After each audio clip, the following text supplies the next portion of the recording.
ওয়ালাইকুম।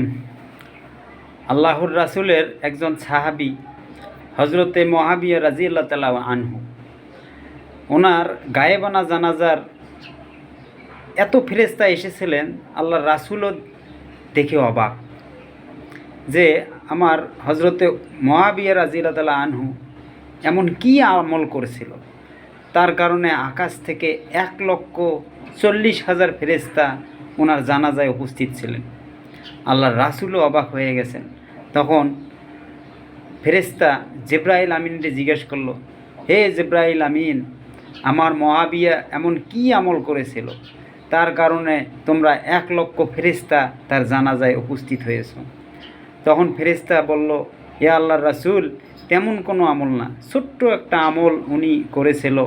সে আমলটা হইল সূরা ইখলাস। উনি সবসময় তেলাওয়াত করেছিল, তার কারণে আল্লাহ তাআলা খুশি হয়ে আজকে আমাদেরকে এই জানাজায় অংশগ্রহণ করতে কইছিল। তাই আমরা বেশি বেশি করে এই সূরা ইখলাস পড়ব। বিসমিল্লাহির রহমানির রহিম। কুল হুয়াল্লাহু আহাদ আল্লাহুস সামাদ লাম ইয়ালিদ ওয়া লাম ইউলাদ ওয়া লাম ইয়াকুল লাহু কুফুয়ান আহাদ। আল্লাহু আকবার।